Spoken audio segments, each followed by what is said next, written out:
T minus 1 minute.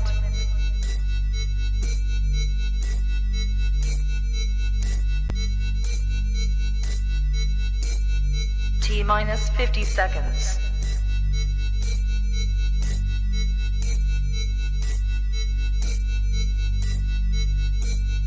T minus 40 seconds.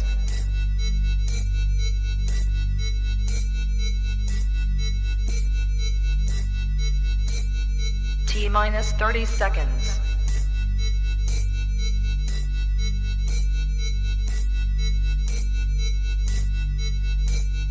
T minus 20 seconds.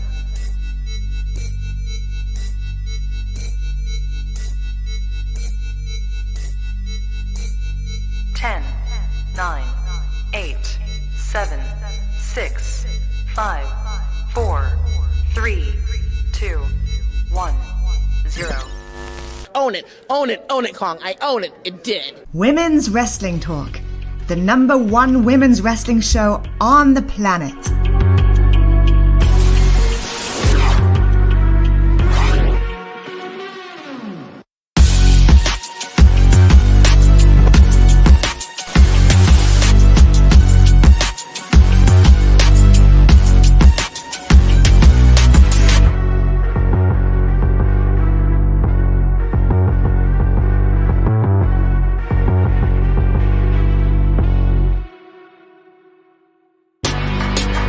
Women's Wrestling Talk, the #1 women's wrestling show on the planet. Hey, hey, hey, hey, hey, hey. Happy Thursday and welcome to Women's Wrestling Talk, the #1 women's wrestling show on the planet. And of course, welcome to the NXT Aftershow. Thank you guys so much for joining us from wherever you're joining us on this Thursday evening.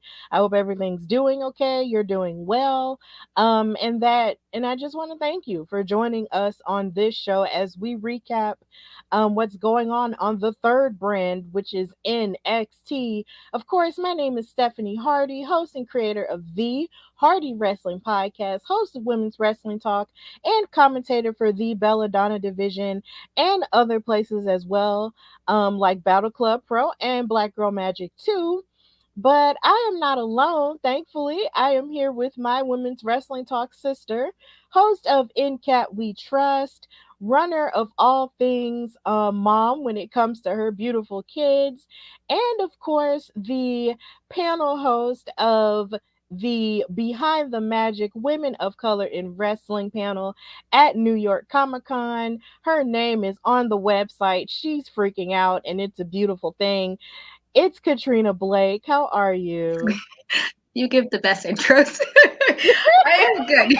I most certainly did freak out when I saw. I was like, "Oh my god, my name is on there." It's just mind blowing. But I am okay. It's been a crazy week.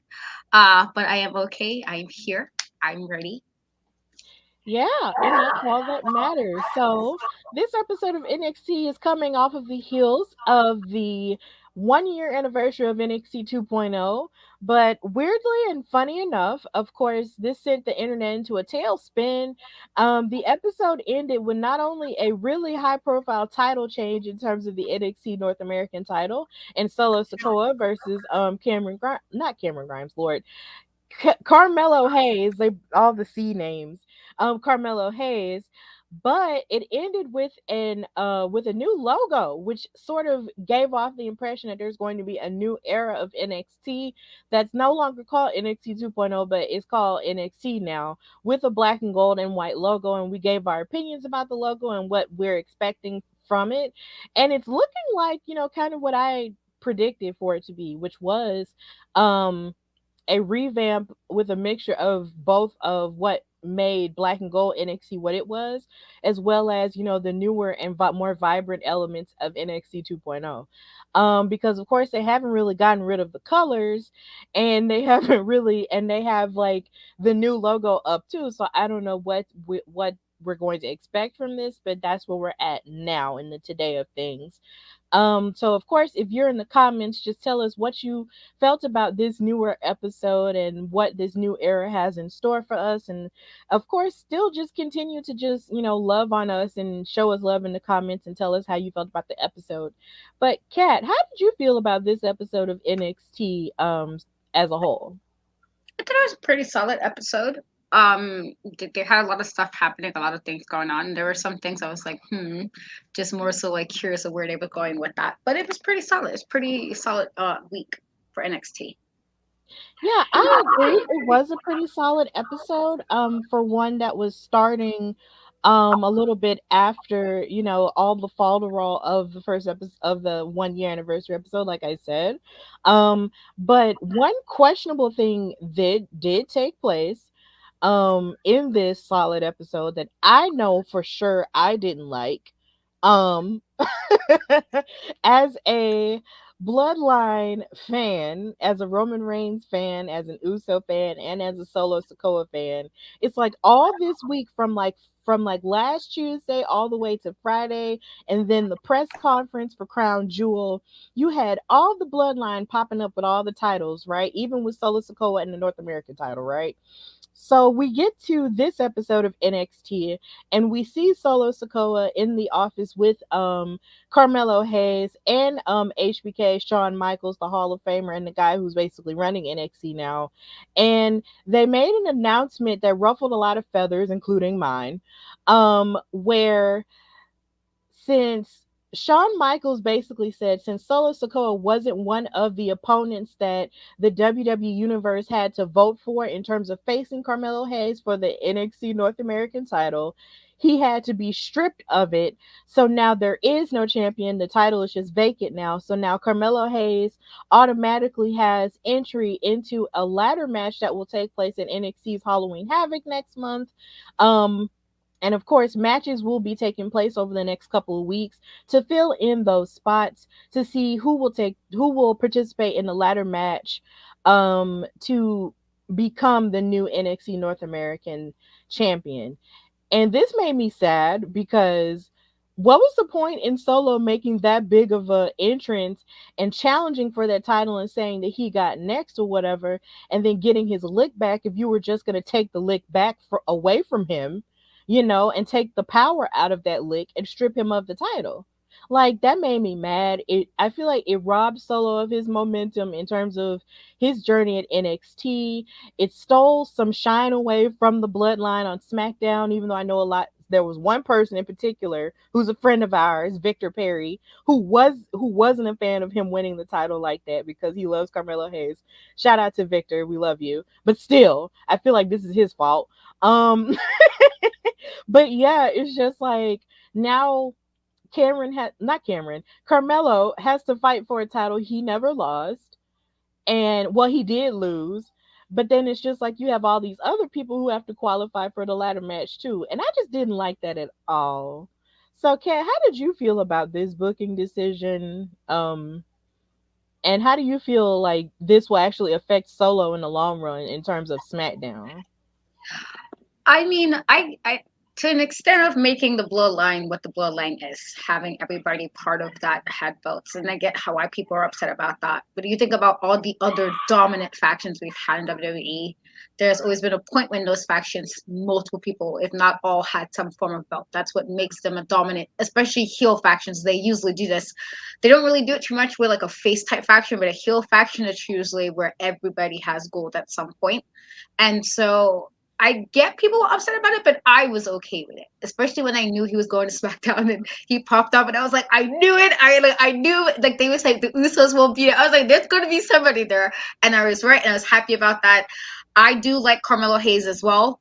Like I said, absolute star in the making, in my opinion. But I was okay with Solo Sikoa winning, and I felt like to do that and then wait a whole week to say, oh, well, you wasn't an opponent, then why wasn't he stopped before the match happened? Like, they have so many times where, like, Adam Pearce, and I know I'm using him because he's on the other brand, but like, he'll just pop up when you think something about to go down. Here he comes with a message on the microphone.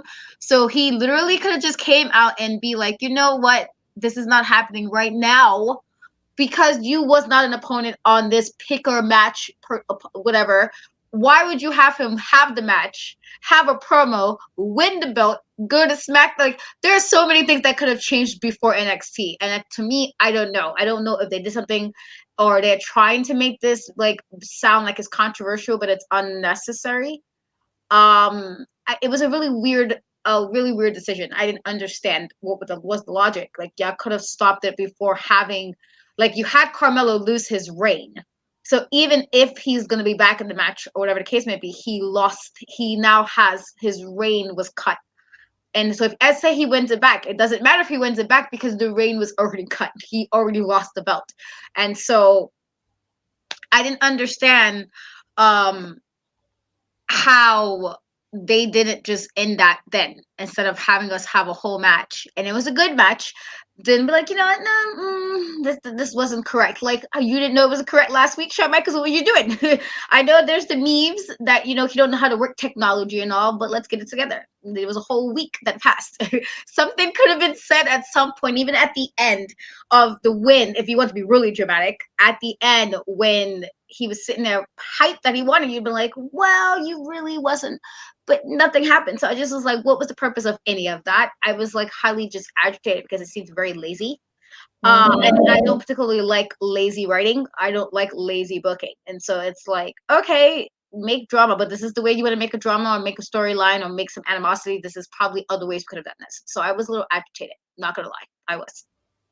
Yeah, I was agitated too because it's just like for me, it's just like if it was really that big of a deal for him not being unsanctioned and not being one of the people that the WWE universe could vote on, then you really could have just stopped it. Like you said, like I agree with you. Like you really could have stopped that, before he went out there, or you could have booked Solo to really get his lick back, and then booked another person who was on the ballot and made it a triple threat if it was really that big of a deal. Like, honestly, like that was one way they really could have done it. But either way, like I was very upset about that. And it deflated me because I am such a bloodline fan that it's just like you said, whenever you think about heel factions, you think of the Four Horsemen, you think of Evolution, like you even think of in more recent years, like freaking Toxic Attraction. When they had all of the titles, it felt legit. And the idea that you had Solo Sokoa debut the way he did at Clash of the Castle, and then join the Bloodline, try to win a title because that was sort of like a precedent that the Bloodline has set that Sammy, of course, can't necessarily meet at this point. But then Solo met it only to snatch it away. That just didn't make sense to me. I didn't like it, and I feel like it took a little bit of momentum away from Solo because now what is Solo supposed to do? Is he supposed to pick a fight with Gunther? Like I know we're getting off to the SmackDown side of things, but at the same time, like what is he supposed to do now? Like, dang, it just sucks to me. But let's go to the comments. JD, thank you for watching, said Solo getting stripped was weird. And then he said this booking reeks of Vince and Bruce, but apparently that's not the case. I don't know about that, considering Vince probably doesn't have any leeway in terms of creative at this point, considering he is gone.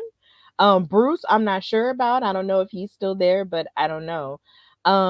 And our editor-in-chief, and my co-host for SmackDown and Rampage, Dreon, hey girl, says Solo can meet me outside still. Yeah, she always has a smoke for him. Keep that energy. Love you, girl. But yeah, that made me very upset. But now we have a vacant North American title. And yeah, I'm pretty sure Carmelo is very motivated to get it back at this point. But in terms of Carmelo, I would have liked it better if he had like tried to challenge for the NXT championship, because I feel like him and that North American titles, like he's elevated it to a certain to a really high extent.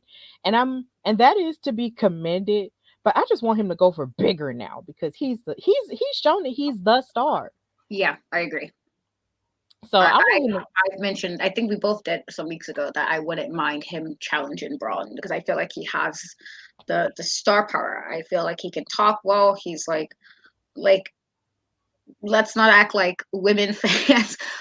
Us women fans, if you go behind somebody, you would loosely support, and that includes merch and watching, because at least that's what I did even younger. Like, couldn't stop me from watching Jeff Hardy in match. Like, I don't care. I was always watching all his stuff. And so you got somebody who's like, he got some fans, their support. And so I feel like people will probably be happy with him being champion. And I get, like, I like Braun too. Don't get me wrong, but I wouldn't mind seeing that happen, honestly. So, but now I guess we're doing this weird thing with the NXT North American title. So, Yeah, but you know, I guess the positive in this is just the fact that they are uplifting a mid card title on NXT as opposed to them just sort of leaving it by the wayside and making it seem like it's not important. So let's look at that as a positive. But let's move away from that segment, you know, that kind of made everybody mad, and move towards the show proper. So the show started with match number 2 in the best of 3 series with Axiom versus Nathan Frazier. And of course, this match was still is really awesome. Simply because of the fact that these two have really great chemistry in the ring. You saw a lot of their athleticism still just like you did in the first match. Like it was just everything that you could ask for in terms of these two fighting each other. Like you can't really ask for anything more, you know, when it comes to these two fighting. It's like you have Axiom, who is really good on the ropes and even just good in terms of his technical work. And then you have Nathan Frazier, who is just comfortable in the sky as well. Because of course he is a student of Seth Rollins, and that's something that he likes to do with his high risk stuff.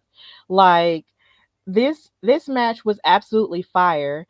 And of course, you know, it was interesting to see now that Nathan Frazier has gone forward to win this match. So now they're both tied 1-1 in the best of 3. So it's evened up now. Nathan has won one, Axiom has won one. But this match was really stellar and I really enjoyed it. And it was great. They were fighting outside, fighting inside, showing the best of what they have to offer. So yeah, Katrina, tell me what you thought about this match.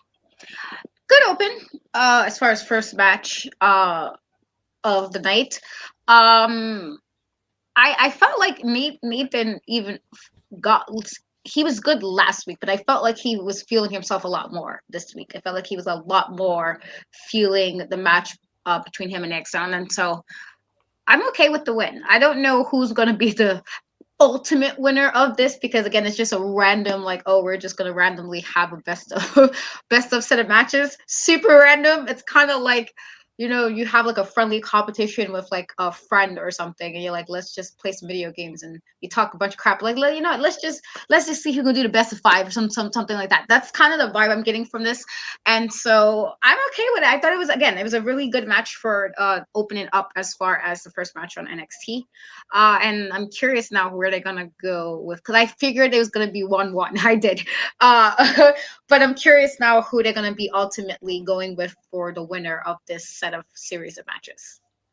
Yeah, me too. I'm really interested in that as well because it's just like you have Axiom, who's kind of like this mass superhero type person, you know, and you could push him forward because he just has something that is kind of unique and special in terms of that character. But then you also have Nathan Frazier, you know, who is just as good, if you know, just as good, you know, in match wise with Axiom, but then I don't know. It's kind of hard to choose, you know, which one will actually win the series, but I am interested in seeing, you know, who will, you know, move forward. And I'm wondering if, you know, if they do move forward with Nathan, does it have to like would it have to do with the fact that he is Seth Rollins co-signed, like JD said in the comments, and Seth freaking Rollins, Stephanie. Oh, I know that, but sometimes it's just easier to just say Seth Rollins. No shade to him because I love me some Seth.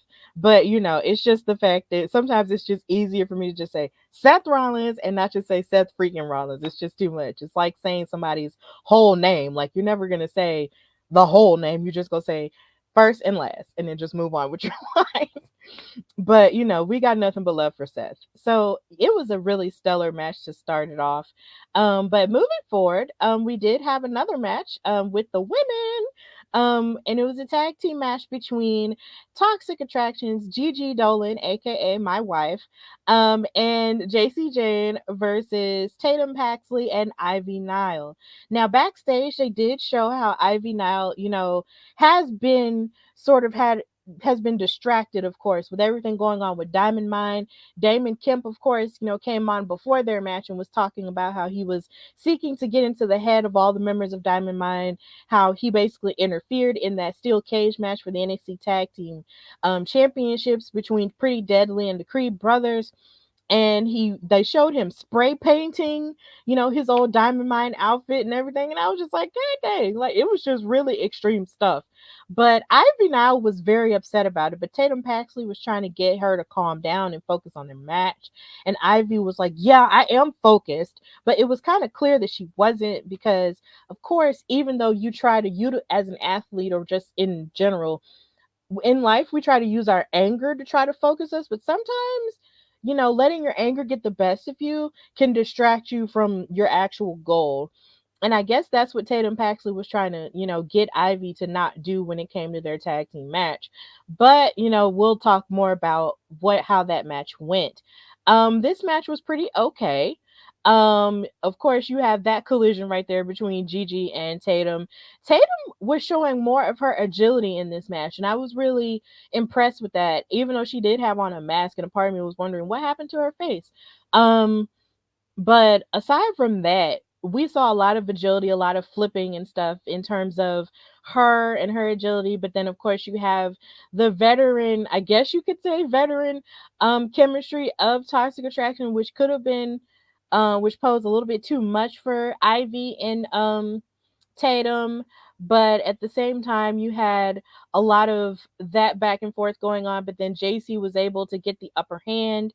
And after they hit the high-low finisher on Ivy Nile, who was still very much distracted with her anger and stuff like that, Toxic Attraction played to their weakness and wound up winning the match, which was basically the first match that they've won in a while since they've lost the titles and all of the above. And then Mandy has won one title, so now they're looking to get their groove back, because they also lost on SmackDown as well. So they have been trying to get their groove back, and per usual, Gigi looked sensational. So, Kat, how did you feel about this match? I thought it was good.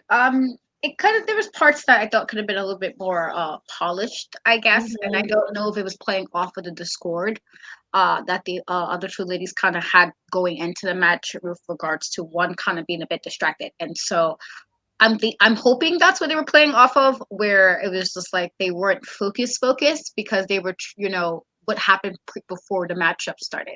And while I have my thoughts about Toxic Attraction and their shenanigans, it has been a minute since they actually won anything, and so I was like, okay. I mean, to me, the win made sense. Again, if you guys are pretty much a good unit.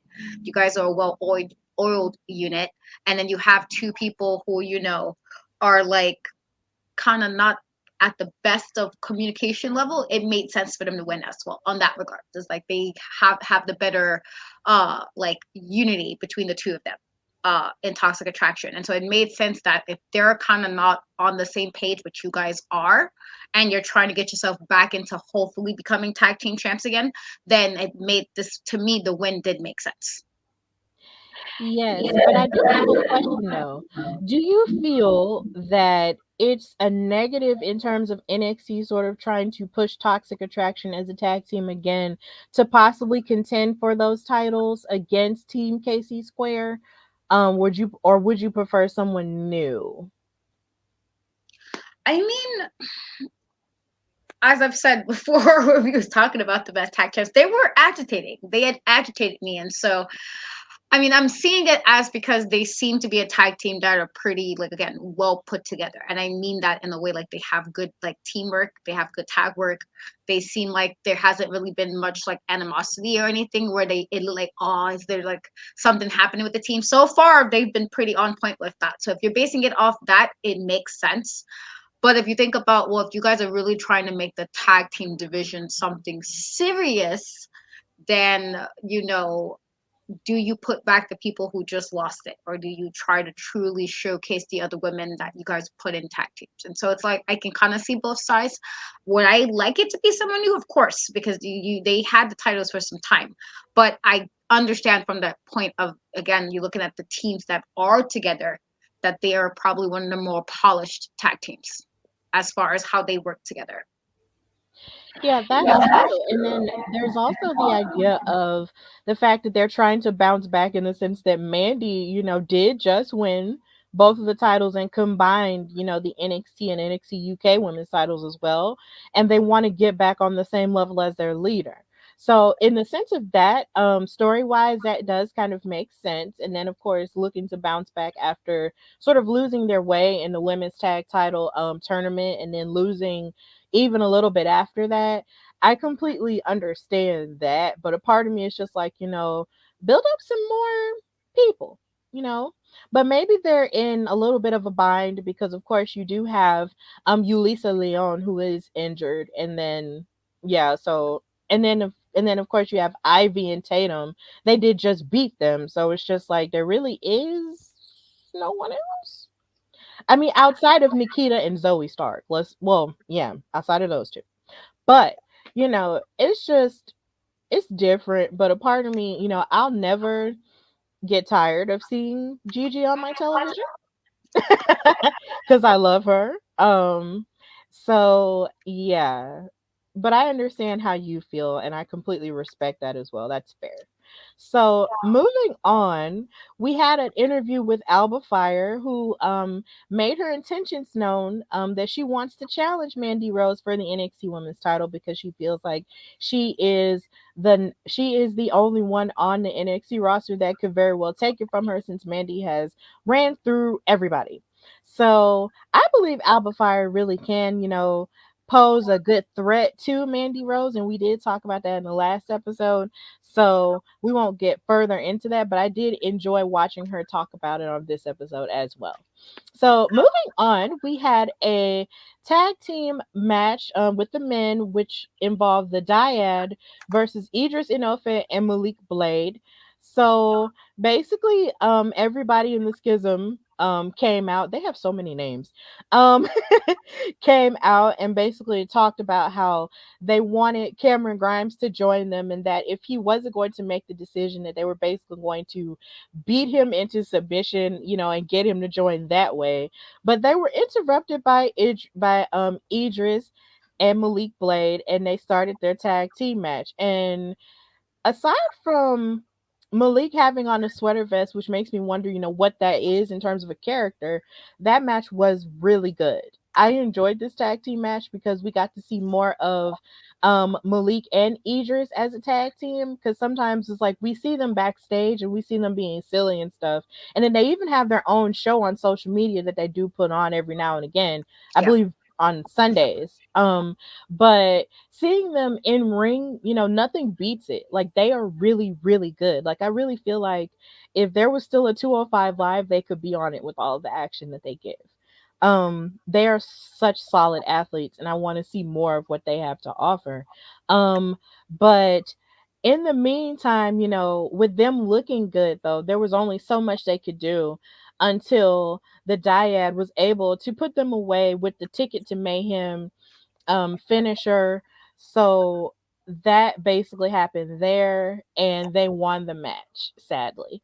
But weirdly enough, though, watching the Dyad fight made me miss them as the Grizzled Young Veterans. It's not that I'm not a fan of them being a part of the cult. It's just that in my soul, I really miss them as the Grizzled Young Veterans because every time I look at them, I'm just like, I miss them as the Grizzly Young Veterans. Like, dang. But they did do a really good job in terms of their teamwork and their action. But I will say this, though. That other member of the Dyad with his two eyeballs freaks me out still. But either way, they wound up winning the match. So, Kat, how did you feel about this match? And how do you feel about Malik and Idris, going forward in this match and showing the best of what they had to offer against the Dyad? I thought it was a good match. It was actually nice to see Malik and Idris because, like you mentioned, we don't see them as often as we could. And they're actually really good wrestlers. They work really well together. Also, like, again, one of those tag teams that just are like well oiled, well put together. And so it was really nice seeing them do what they do. It's unfortunate that they didn't get the win. and I actually thought they were going to lose, honestly, because of Mhm. where they're going with where they're going with them, as far as where it seems like they're trying to make them more dominant, and so it made sense. Again, I felt like this was okay. I saw that they were going to lose it, but it was nice to see them. It was nice to see them showcase what I know that we've seen before. And again, we don't see them often. Hoping that means we can see them more often. That there's a pretty good bunch of tag teams in NXT, in the NXT brand, and so we can definitely see them more, probably being in more action with the other tag teams. But it was a really solid match. Again, just unfortunately that they didn't win, but it was really good to see them, and I thought this was like a really well done match. I was really like, oh, okay. I mean, I don't really like you guys right now, you cult, but I'll take it, I guess. Like, I see what you're doing. That was funny the way you just said that. Like, I really don't like you guys right now, you cult, but that's funny. Um, I do have a question out of curiosity's sake, though. I wonder if this would be a one-off with Idris and Malik in terms of this match. Like, do you see them possibly joining the schism? I don't think so. I don't like. I know wrestling's a little different with how things work and how they do things, but I'm about to be like, black people don't really join cults. I was about to do like, do black people, we don't really do that. I gotta be like, are we supposed to be in something like maybe church? You might get the people in church, but we don't really necessarily do cults. But this is wrestling, and so wrestling's a little different. But I don't see it happening. I don't see like they would join it. Like I would actually be very shocked by that. I feel like if anything, it could be maybe just like them fighting them a couple of times, or we kind of see like some good matches. But I don't see it being like all of a sudden they're part of like them. I'll be like, my black meter is like, why are we doing this? So like, no, that would be just because I'm quick to be like, first of all, do we don't, it's very rare you see like in cults, it's a very rare thing, because It maybe is. because we ask too many questions and be like, but why, like, we'd be like trying to question like how we get here though, so I just, me being who I am, I see that? I don't think so. But it is wrestling, and wrestling is a little different as far as how they make groups and factions. And so maybe, but I feel like that's so far off. I don't really see that. Like I'll be very like, wait, what? If that happened. Like really surprised, because I don't see that happening with them. Yeah, the thing about those 2 is that they're still budding and still building them up. I was just asking because it just popped into my head, and you are right about black people in cults. Like it's very rare, but the thing about it is they kind of played with it, when the Wyatt family was a thing, and then they hypnotized Xavier for a minute. They hypnotized him for a minute, and he was with them for like a little bit, for like maybe a few days or like a few weeks, and then they let him go. So they kind of played with that a little bit, but outside of that, if you see a black person in anything, they're gonna be in a faction. They're not gonna be in a cult. So so you do have a point about that. But at the same time though, you just never know. But you're right. I agree with that. But like I said, the Dyad came out with the win here. But speaking of the schism and Cameron Grimes, of course, he later on promised in a promo backstage that he was going to challenge Joe Gacy on next week. So next week is a pretty stacked card, when they did show all the matches that they have for next week's episode. But that's one of them. Cameron Grimes is going to face off against Joe Gacy next week, and that's going to be really cool. And exciting. I can't wait to see what type of aggression he's going to unleash on this man who just keeps trying to torture him. Like, I can't wait for that to happen.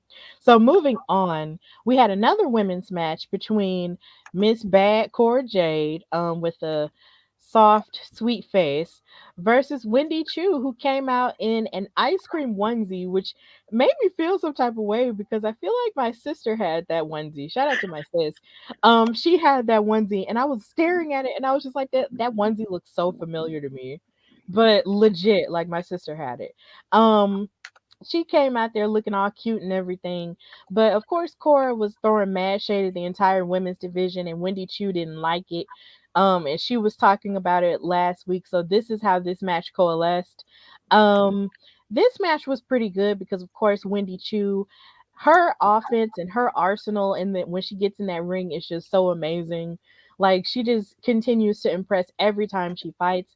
But of course, Cora, was just being aggressive, as she is doing at this point, even though there was a point where she was kind of on the struggle bus, but then again, she got off of the struggle bus and continued to show that aggression.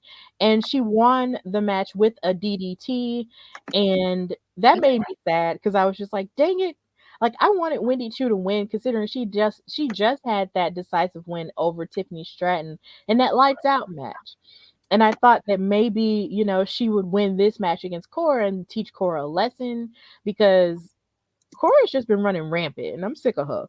But she lost. Cora Jade won. She came out there with her pipe and everything, looking all dastardly or whatever. But then Wendy Choo couldn't catch a break Tuesday night because after, excuse me, she lost the match.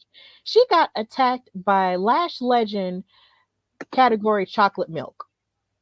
This is why I say this, because look at her outfit. It's brown everywhere. It's like you got her brown skin, brown top, brown shoes, brown leather pants. She just looked like a beautiful glass of chocolate milk. And she kicked and gave her signature big boot to Wendy Choo, because her and Wendy Choo got into it backstage last week, and that's what happened with that. So I'm guessing this is what Wendy Choo has to look forward to now. And of course, Mama Lash is just basking in the glory of her attacks. So yeah, Katrina, how did you feel about this match? And how do you feel about Chocolate Milk Lash coming out and beating up on Miss Wendy? It I was upset that Wendy didn't win. Wendy's my girl. I love Wendy too. She just such a, like, even with her sleepy gimmick, I feel like she has such a cheerful disposition, and I like that. And I personally don't wear pajamas. I just So the onesie, I'm like, oh, if I did wear pajamas and sleep in like t-shirts, I would totally wear this. But I can't do pajamas. So I'm like, if I did though, this is something I would wear this. Like I would totally wear this, in slippers and horror movies and cheesecake and all that good stuff. So there's a really cute, like I loved her onesie. I thought it was really super awesome. And I was really sad that she didn't win because she had such a good match with Tiffany Stratton. And I'm like, I was hoping that it was going to be a scenario that I'm like, all right, let's build this momentum with Wendy. Let's have her do her thing. And because they just love to do this to me, get me hyped. I get all hyped, like, yes, we're finally moving in the direction I want you to move it in. And then they derail it like you thought, Katrina. It was complete, like you thought you was wrong. Hurt my feelings. And so I was sad that she didn't win, because I was like, I'm hoping they was gonna build off that. However, Lash Legend being Lash Legend, I was not surprised that she popped up, because she finds her way all the time. Like it's sometimes she does the most, but I respect that she's always put herself somewhere. Like, oh, you didn't see me this week, well now you about to see me. It's like that level of consistency where she is always popping up and having somebody else to have a beef with. Like it's like she's like the equivalent of just a random on-site type person. She's that. So like just like, oh, on site when I see you. She don't even have like who it is, just like, whoever I feel like need to get it this week, it gets it. And so I knew, like, I wasn't surprised, honestly, because sis is always popping up. But I did like the brown in her. I thought the brown, especially because she's like tall and everything, and then the hair, everything, it looked really nice. I was like, okay, like you're doing the most to Wendy, and I don't appreciate this, but also you look good, sis. Like, okay, like little hair flip. She looked great. She looked amazing. But I'm like, why? But I wasn't surprised to see her, because she's always popping up out of nowhere. It's like how, like, you had a beef last week with somebody totally different, and now here you are messing with Wendy. It's like she's always around. I feel like she's that person who's always like just there. Like I'm not surprised, but I was sad because I'm like, not only did she lose, but then she had to get beat up by Lash Legend. But Lash Legend did look great. She did. Gotta, give the kudos. She looked great. Yeah, she did. But then there's a part of me that wishes that Lash Legend wouldn't just be this imposing woman that would just start mess with people and lose. Like I wonder if this feud with Wendy Choo is going to pose something different for her, because we've seen her time and time again start beefs with people and then lose matches to them. She just lost to Fallon Henley a few weeks ago. Last week. And then she started picking on Wendy Choo. It's like she loses these feuds time and time again. So I'm wondering if this time it'll be a little bit different in feuding with somebody like Wendy Choo. Like, will she actually, put the pedal to the metal and actually focus and lock in, as opposed to being all flash and miss, I'm gonna start mess with you, but not finish it. Like, come on, Lash. It's like we see that you have the athleticism. We see that you have the power. Like, focus it and utilize it to your advantage and be, as dominant as we feel that you can be. Like, do that. Like, don't just, start and pick fights with people and then be the person that doesn't finish it. That's just what I'm waiting for from Lash. But she I does agree. look good. And then another thing is I wish she would, also get some gear that would be monochromatic, because she has the type of melanin where she could pull off completely like monochromatic, gear, like yellow gear one week or red gear another week or black another week or brown, or all these different gears, like that are just monochromatic, and just experiment with more colors in her gear, because she wears black leather gear a whole lot, and it's just kind of like I want her to wear something different. And she showed that she really could pull off monochromatic, like in terms of the brown. So maybe in terms of her gear, like that would be really cool. But we just gotta check that out. So in the comments we have Raleigh. Hello, thank you for joining us. Wendy Choo is good. A lot of wrestling fans think it's an awful gimmick. Love the stream from the UK. Hey, Yeah, hey. Thank yeah. you for watching from the UK. Super awesome. Yeah, thank you. But I don't think Wendy Choo's gimmick is awful at all. Like, I feel like it's relatable. Because once you're comfortable in bed, that's comfy and you don't want to like come out, but I still feel like it's still cute. Like, I don't agree with the people who don't like her gimmick. Wendy Choo is cute. I think she's cute. Agreed. Yeah, but then also, moving on in the show, we had a little bit of a visit from Roxanne Perez, who was in an interview and talking about how she earned Meiko's respect and how nervous she was going into her match against Meiko Satomura, because she's such a legend. And they even showed her sort of falling off of the ropes during her entrance because of how nervous she was. And I thought that was so precious, because of course, when you're up against someone, who is very legendary, and with her being a prodigy, you can only imagine her being super nervous. Like, anybody would be nervous. But she talked about how happy she was to earn the respect of someone like Meiko, and how she was going to take that fuel and that fire and face off against Cora Jade finally. And I can't wait to see them fight, because I know they're doing it to sort of, make us wait for it, and sort of whet our appetites a little bit until they finally, face off against each other. But I can't wait to see them fight. Like, I'm ready to see Roxanne get revenge on Cora for stabbing her in the back and Same. actually be aggressive. Same. Yes, definitely.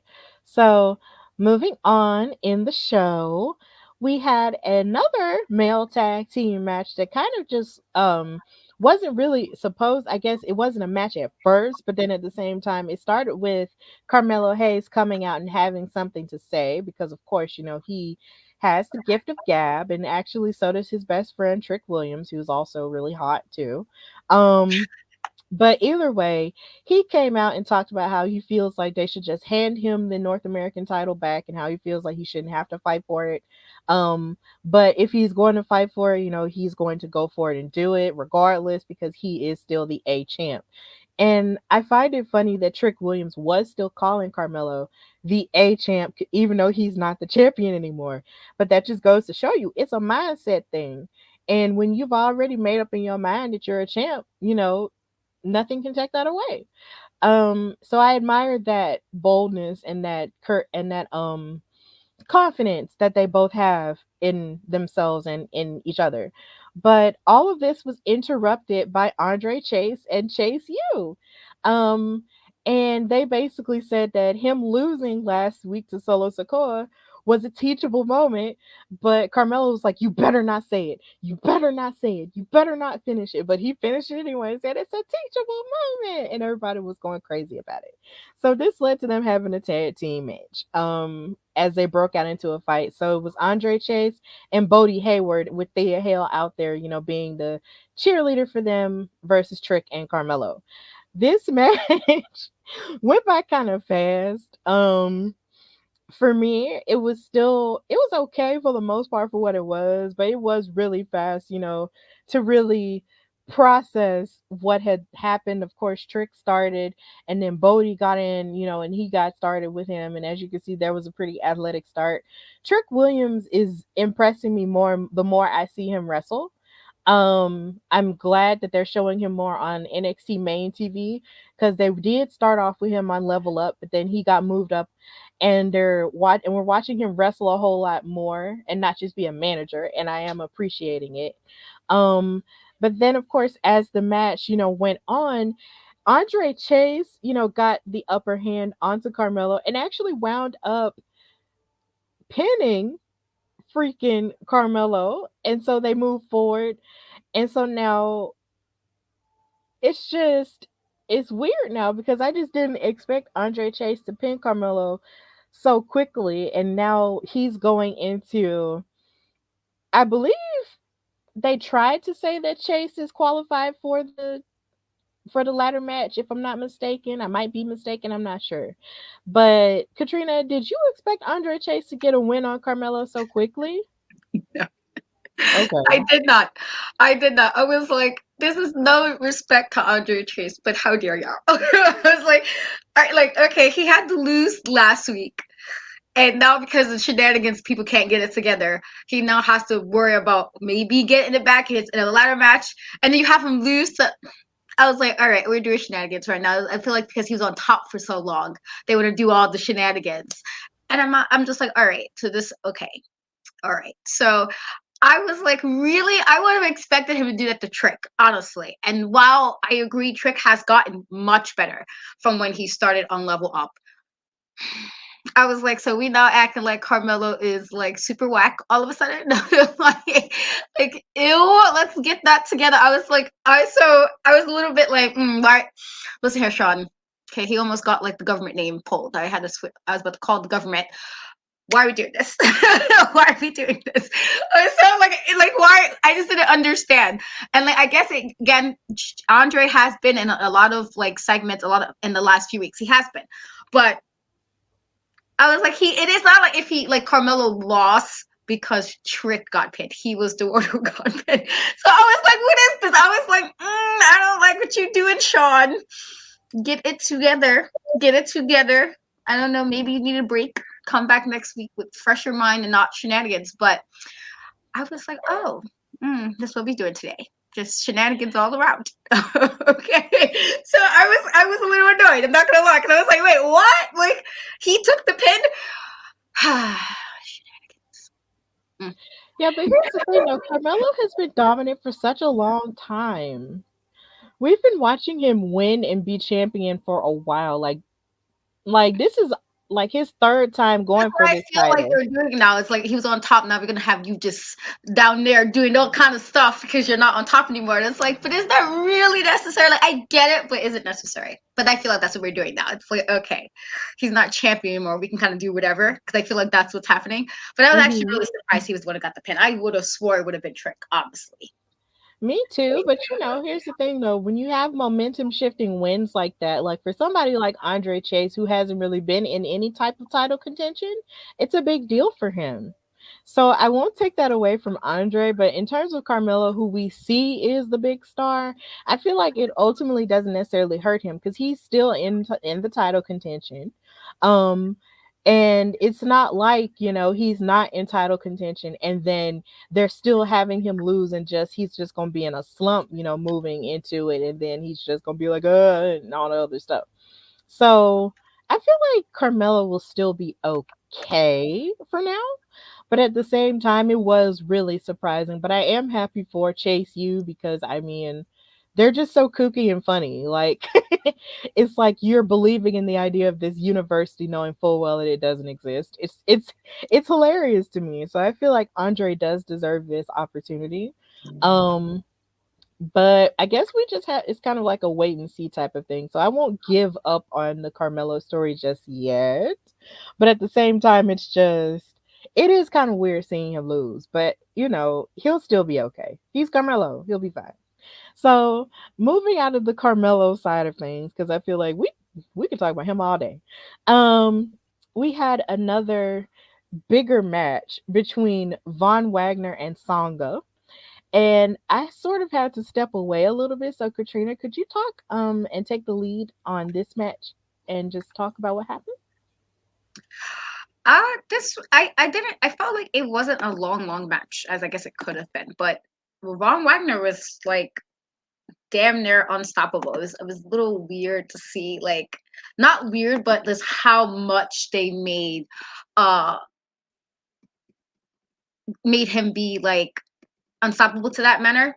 Uh Especially with like this picture here when he was like legit like body like choke slamming him there, and I was just like, well, okay. Like it was a lot of stuff that was going on within the match, that you have two people who are both like kind of big dudes. You would think it wouldn't have been to a point where it was seemed almost one-sided. For me at least it seemed. uh but I felt like, if anything, it was a good win because Wagner wound up winning the match. He did a fireman's carry, I believe, uh, and to get the pin. But it was a weird thing because they are both big dudes, and the fact that it seemed so one-sided, and it was almost like a squash match. It's weird when you see like guys like this size, and then you're like, okay, it's one thing if it's a big guy and a little guy, or in a situation where it's like that, but it wasn't that situation. It was legit just oops, sorry. Um it it was a good win for Ron Wagner in regards to he probably needed the win, but it was also like, why was it a squash match? It wasn't like his opponent was kind of like little or puny or something where that would kind of make sense. So that I didn't really understand, but it was a really quick match. It wasn't that long, but I do think that because he's been on a really like weird losing streak for some time, that this is okay for him. If they want to build him up as being dominant and strong again, then the win made sense. But I just thought I was like, why is this like a squash? It was so quick. Like it just, and it was also because he like kind of much like, I felt like he was dominating most of the match. And we've seen Songa over the last few months when he was wrestling, and he was on the opposite side of kind of beating up his opponents with no problem. So it was really weird to now see him be on the opposite end of that, where he was just getting, and I'm like, wait, what? And that threw me off, just because we've seen him actually be very dominant as well. I thought at first it was going to be like a really even type match, and then if Von Wagner would have got it because they're trying to rebuild him, fine. But it wasn't. It wasn't. It was really odd that they went that route with it as far as making it a squash, but it was all right. It just wasn't really that long, and I was really surprised with the way the match went down. Okay, I have a confession. Von Wagner just doesn't do it for me anymore. I mean, not even just anymore. He just doesn't do it for me. Yeah. And I usually try to be positive a lot of the time, but just there's something about him that it's just not clicking for me. Yeah. I don't know what it is. It's like they're trying to make him happen, and I see them trying to make him happen, but he's just not happening for me. And I hear you. I don't know why. It might have been the way his booking's been. It's been a little weird the last few months. Like he's been on like he lost most of not all his matches and before this past Tuesday, which is why I was like, if you can build him up without making him a squash, like I just didn't understand why it was done that way, but who knows? Yeah, I don't know, but we gotta go to the comments. JD is saying Geico. I guess he's saying that to describe Vaughn. He said so easy a Von Wagner can use it. Oh my god. And then he said Stephanie, maybe it's because he's better suited for a museum rather than TV. Oh god. I don't know. Like I won't go that far, but it's just that there's just something about him that's just not really clicking. Um and I usually try my best, not to necessarily say stuff like that. Um, but honestly, it's like when I see him coming, it doesn't necessarily say, "Oh, this is like this." I don't feel like it's something I just have to. It's just weird.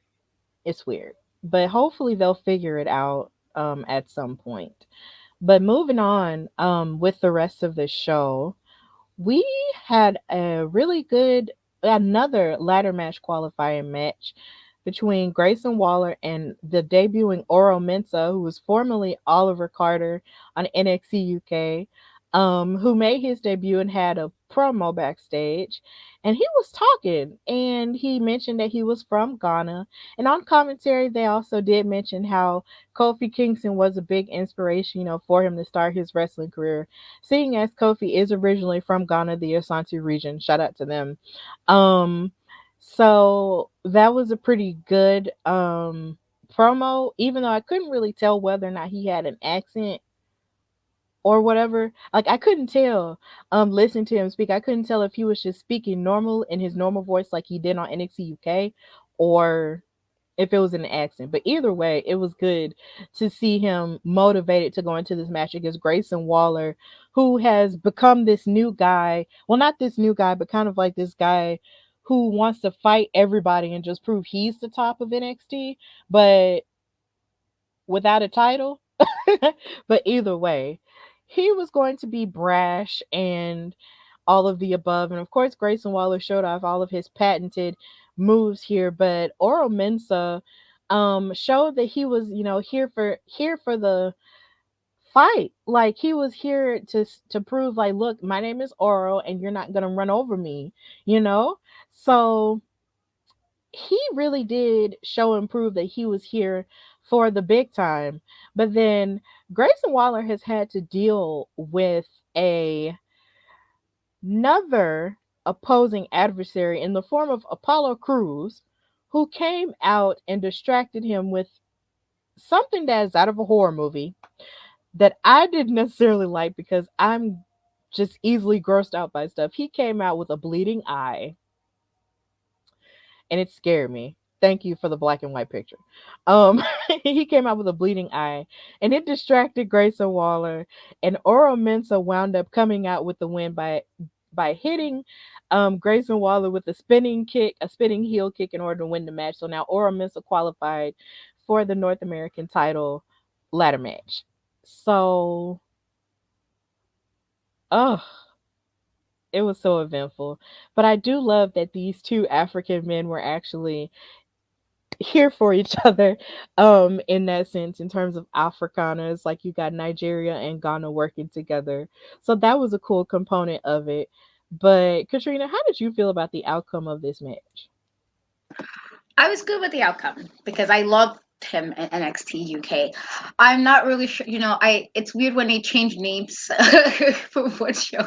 Like if they didn't do the switching between people being on both brands of NXT, I wouldn't have complained. But it's like it's a weird thing when we just saw this person a week or two ago and now he's this other person. Like we're supposed to forget his other name when he was in NXT UK.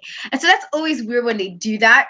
It's one thing if you're coming from like the indies and they're trying to rebrand so they can trademark blah blah blah, but it's a weird thing when it's just brands and it's like, so you just moved to the other NXT brand and now you have a new name. However, I was okay with the win because I do like him and I thought it was a good match. I was a little confused with the Apollo Crews thing just because I wasn't sure what the purpose was. So it was like you couldn't find no other way to distract him, like maybe just stand there menacingly or like maybe pretend to get a chair, something that was, I was so like, it was just such an odd thing to do. Like it's one thing if this was like Halloween Havoc and then Like, all right, something weird and off-putting, but it was just like, what was I didn't understand why that was the route they went with the distraction. I'm all for brothers helping each other, I'm all for that, but it's also like, but why was this the way we went with this? Like, why is his eye bleeding? Do he need to go to the hospital? Like, I didn't understand. Like, I couldn't even say horror because I feel like that's what they do in like a cheesy horror movie. It's like, why is the eye bleeding? What is the purpose of the bleeding eye? And so I didn't get that. I get like if you're gonna distract, why was that the route they went with the distraction? It was very odd to me with that regard. I was just like, why are we here with it like this? But I was happy with the outcome in regards to who won the match and who's going to the ladder match. But I didn't understand Apollo Crews like the way his role was. It was just like, so what's going on with your gimmick? Are you like the guy who's going to be for justice? Are you now in the supernatural section? Like, what is going on? I did not understand. I was so confused. I was like, okay, this is what we're okay. I was really lost by the bleeding. Like, it just didn't make sense for what was happening. It that would have fit more with like Joe Gacy's buddies than it would have fit for this match. I was so confused of why they used it, but I'm okay with the outcome. I just was really lost by Apollo Crews' way of being involved. Yeah, weirdly enough, the thing about Apollo Crews is that I think somehow in that last match he had with Grayson Waller, his eye got injured. And then they showed him outside talking about his vision a few weeks ago. And his eye was bleeding then, but it wasn't bleeding out. And I guess now, and he was talking about how his vision was clouded. And because even when he tried to look out when he was outside, like he really couldn't see. It was almost like when you have an astigmatism. I know because I have an astigmatism, and you're trying to like see out far or up close, and you can't, without your glasses or something like that. And that's kind of what it was looking like with his eye injured, and it was just bleeding in that first segment. And then this week, this was the first time it was bleeding out, and that was disturbing to me. I kid you not. The more they showed him, my eyes were like this. I covered. I just had to See, cover my eyes because that's I'm my very thing though. It's like sensitive. if it's to that point where it's bleeding like that, maybe the hospital is they have their little medical service center that they always have the medical center. Go to the medical. I just felt like if that's it was just so over the top with it dripping like that I'm like, this looks like this isn't bad. Like you might want to get this checked out. Like why are we like it's popping up at the side of matches? Like if your eye was already like blurry, which like for any normal person, if you have an eye injury and now your eye vision is not good, that usually means you got to probably get checked by a doctor. Something's going on. But then to now come out and it's just bleeding all willy nilly, and we're just okay with this, like, so we don't do hospitals anymore. Like, I think the correct move would be to go to the doctor. Why are you here? Just let I like first of all germs, because ill just can't be having that. Just that's nasty germs. But again, like go to the doctor maybe. That's what I was confused by. Like I know the part I guess regards to him like being injured, but it's such an odd thing to just let your eye bleed and you're just standing there like get it treated or something. It's such an odd. If that's what I mean, I was so odd. This I didn't understand why was that the way it was done. Like it'd be different if maybe he was like trying to do it and then he's like, oh my eye, and then maybe he went back to get it done, and so he still caused a distraction, but looked like he was concerned for his well-being. But if he's just standing there, and I'm like, so are we going supernatural with this now? Because you didn't seem to feel it dripping down your face. Like that doesn't really feel comfortable, you know. I don't feel like that would be comfortable for anybody to have stuff just dripping down their face. But so that's what it was. I just didn't understand why that was the way they went about that. Is like he couldn't just like have like he helped, but then all my eyes still bothering me. Let me go look at that or something. Why he was just standing there with it? It was just why again, Sean, what are we doing this week? What is going on with you this week? What is happening, Sean? What is going on? That's I was just really thrown off by why they did it in that manner. Yeah, here's the thing. It kind of reminds me of when Rey Mysterio had that little eye gimmick with Seth Rollins 2 years ago. And even with that one made me wince and stuff because I'm just very sensitive about my eyes. Because number one, I have astigmatism and I have to wear glasses. I just don't wear them on camera. And number two, I have eye allergies. So in the springtime and in the pollen and all that, like it's terrible. I'm just very sensitive about my eyes. So anytime I see anything going wrong with somebody else's eyes, it just makes me just oh my god, it makes me want to just cry. But yeah, hopefully Apollo Crews can get that checked out. And I feel like this will not be the last we'll see of Apollo Crews and Grayson Waller in terms of their rivalry, especially now since Grayson Waller has not qualified for the North American title ladder match. And Oro Mensah, who just got there, has qualified. So congratulations to him, because that's pretty big stuff, because he was just, the NXT UK tag team champion with his partner, but due to injury, they had to relinquish those. So he's used to gold. So I'm just really glad that he's going to get to do that. Then we had a little bit of a visit from Wes Lee, who got injured last week when Carmelo and Trick attacked him backstage when he was supposed to fight him for the North American title, because the people, including me, voted for him, but they messed that up. So he talked about how he's going to refuse a free spot into the ladder match. So after that, he just decided that he was going to qualify in the match by defeating Tony D'Angelo next week. So even though it's kind of easy for you to see, for you to understand why he would want to take a free ride, I do admire him for wanting, to earn it and fight to earn it too. So that was cool. But a part of me low-key wanted him to take the free ride, because he got his chance stolen from him last week. But that's what he wants to do, and if he wants to earn it, then he wants to earn it, and I can't fault him for that. So moving on to the main event, we had the number one contenders match between Tyler Bate and JD McDonough, with Braun Breaker, the NXT champion, watching from the commentary desk with Vic Joseph and Wade Barrett. But then he came out with a Connor's Cure participant, and it was so sweet, like it always is, because of course, I love children, and it's beautiful to see children, rising up and fighting pediatric cancer, because it is Pediatric Cancer Awareness Month. But just to give strength and positive light to those kids who are going through that, they are worthy of all the happy moments in life. And it's so great to see that child got to have that moment with Braun Breaker before that match took place. So to move on into this match was a banger that was very reminiscent of NXT UK. You have Tyler Bate with all of his high flying moves, proving why they call him the big strong boy, and him just jumping out onto JD McDonough, who is just looking to just be the creepy dude to try to tear people apart and everything, piece by piece. There was just so much great stuff going on in this match. You had JD McDonough trying to tear Tyler Bate apart, but then play mind games with Braun Breaker as he was commentating and just creep everybody else out. Like, it was just a really good match. But then there was a point where towards the end where Tyler Bate tried to hit a top rope Tyler Driver 98, but he wound up taking a really impressive looking Spanish fly into the Devil Inside from JD McDonough. It's very impressive looking. If you haven't watched it, please look at it. Which sealed the win for JD McDonough. So now JD McDonough is the number one contender for the NXT title.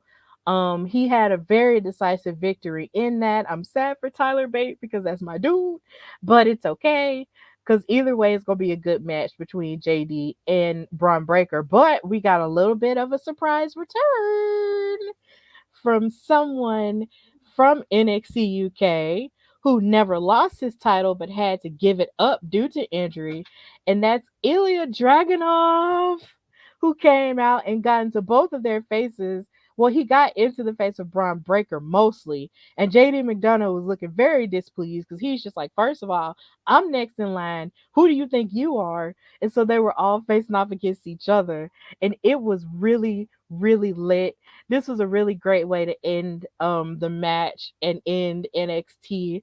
So, Katrina, how did you feel about this ending? How do you feel about JD McDonough being the number one contender?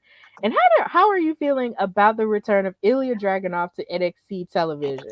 Because the last time we saw him, it was on NXT UK. I thought it was a good match.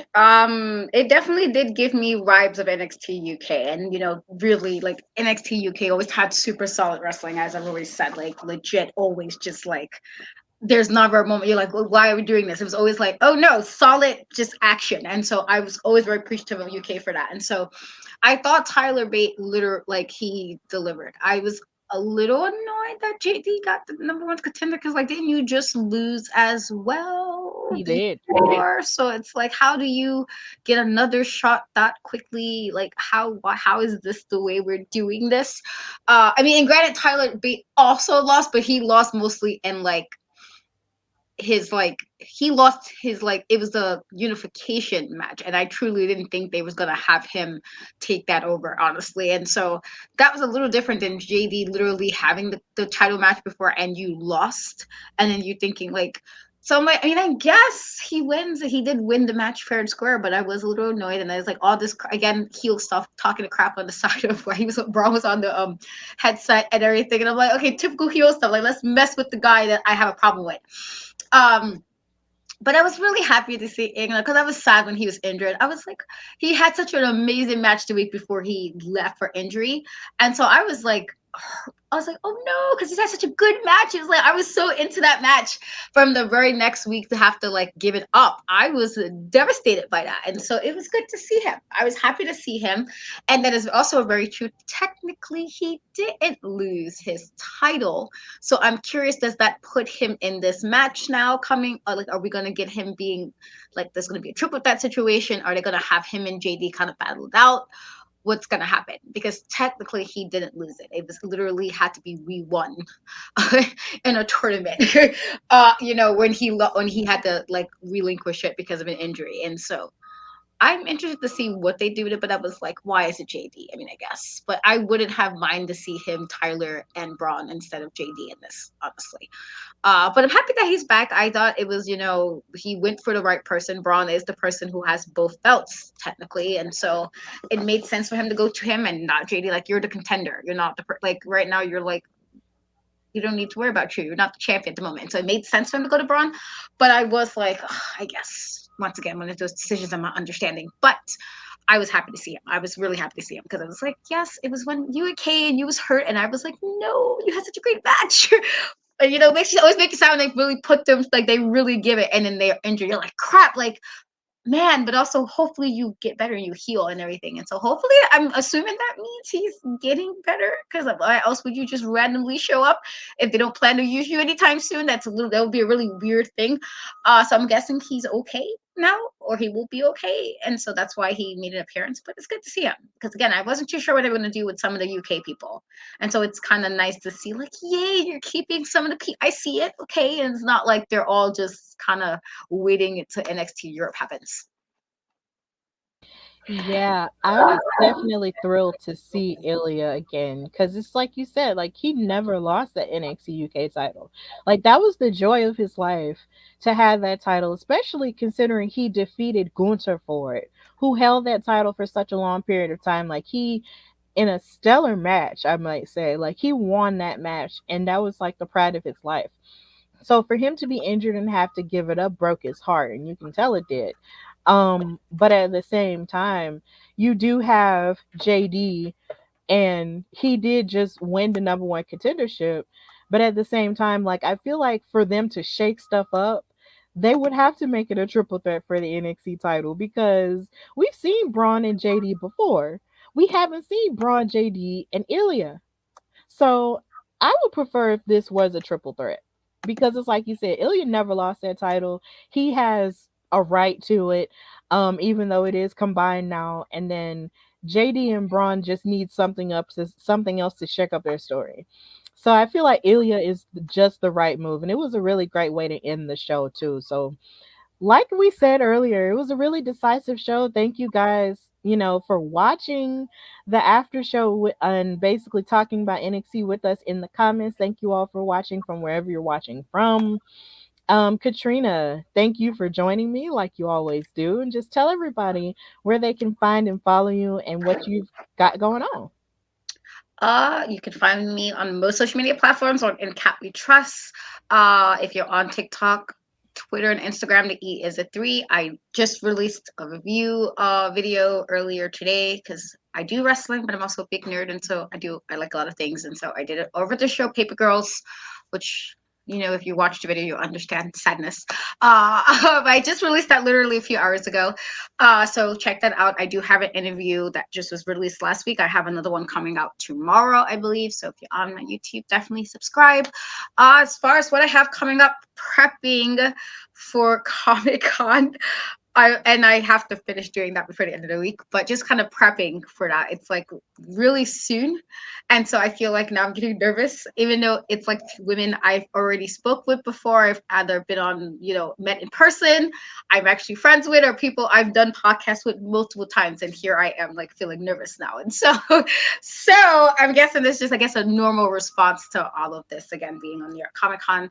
So prepping for that. And obviously, if you guys are there, I will be there. We will be there, having a super awesome panel. And then I will be there again on panel on Sunday, just kind of doing the fan thing. And so would love to see you. And then I believe in November, I will be in the Bronx, back to my backstage correspondent with We Are Wrestling in the Bronx, which is to be awesome. I'm really excited about that as well. So that's what's happening as far as like right off top. Yeah, that's enough. But yeah, like it's just a lot of good things. But if you're nervous, that only means that you care. So it's like Beyonce said, it's like when you stop being nervous, that's when you don't care. So you're in good company. But Katrina, thank you for joining me as usual. As usual, know that you can follow me, your girl Stephanie Hardy, on Instagram and Twitter at Queen Steph Hardy. I will be having a new episode of the Hardy Wrestling Podcast coming out this weekend because there's a lot to talk about in terms of wrestling this week, and there's just a lot that I have to get out and discuss. So I will be discussing news and gossipish, and then of course I'll be talking about what I liked in wrestling this week, and I might be doing a special on a certain person who made her debut last night. So yeah, there's just a lot going on. Like Katrina said, I'll be at New York Comic-Con as one of the panel guests for the Women of Color in wrestling panel, and I'm really excited for it. Got everything together, plane ticket, all the things. I'm pumped. So it's just going to be a great time. So if you're in the New York area and if you're going to New York Comic-Con, please join us. Please come on that Friday night at 6 p.m. at the Javits Center in room 406.1. So please come and join us and talk wrestling with us because we're really excited to get together and talk about our lives and how we get to incorporate wrestling within it and our passions and hopes for the future. So with that in mind, thank you guys so much for joining us for the NXT Aftershow. And also remember to follow Women's Wrestling Talk on all of the things. Visit our website at www.talkpod.com. Follow us on Instagram and Twitter at WWTalkPod. Check out our posts and our articles for Hispanic Heritage Month because that is going on from September the 15th all the way to October 15th. Our writer staff has amazing content and articles, including Katrina, who released an article yesterday about AJ Mendez. Please check that out. As well, check out all of our after shows on Twitch and YouTube and Facebook and all of our news shows as well. Tomorrow will be the SmackDown Rampage one, and I'll be doing that one myself because Drian Santana will be on assignment. So it's a big week in wrestling going on, but we're here to cover it all. And I just hope you guys just continue to support us and love on us because we are here to give you the best of women's wrestling as a whole. Because we are the Avengers of women's wrestling and media. So with that in mind, this is Women's Wrestling Talk, the #1 women's wrestling show on the planet. And until next time, bye, y'all. Women's Wrestling Talk, the #1 women's wrestling show on the planet.